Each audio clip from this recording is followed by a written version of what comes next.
17 বছর পরে ভোট দিয়ে এসেছি স্বাধীন বাংলাদেশে।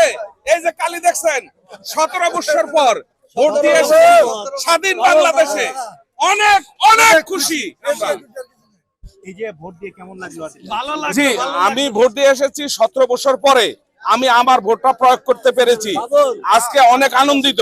কিন্তু বেদনাদায়ক হচ্ছে গতকালকে কিছু মিডিয়ার মাধ্যমে যে বিভিন্ন কেন্দ্রের ভিতরে কিছু প্রার্থীর লোকজন যারা গিয়েছে আসলে সংখ্যা তৈরি হয়েছিল, কিন্তু আজকে ভোট কেন্দ্রে আসার পরে আমি দেখেছি যে আলহামদুলিল্লাহ সুষ্ঠুভাবে ভোট দেওয়া যাচ্ছে।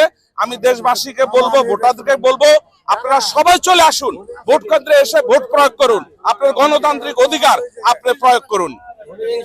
এবং এই যে পুলিশ ভাইরা দাঁড়িয়ে আছেন, ওনারা আমাদেরকে সহযোগিতা করতেছেন, আমরা অনেক আনন্দিত।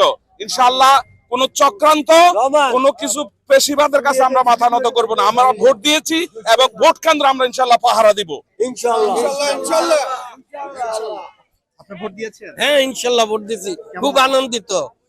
ভোট দিতে পারছি, এটা সবচেয়ে গর্বিত যে স্বাধীন বাংলাদেশে 17 বছর পরে ভোট দিছি, এই জন্য আমরা খুব গর্বিত। ঈদের চেয়ে বেশি আনন্দিত ইনশাআল্লাহ আমরা ভোট দিতে পারছি।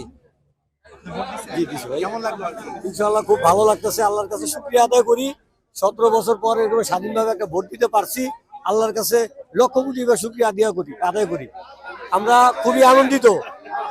আমরা হয়তো ভাবছিলাম মৃত্যুর আগে এরকম ভোট আমরা কোনোদিন আর নিজের ভোট নিজে দিতে পারবো না, কারণ আমরা সবসময় দেখেছি প্রত্যেকটা নির্বাচন দিনের ভোট রাত্রেই তারা করে ফেলছে।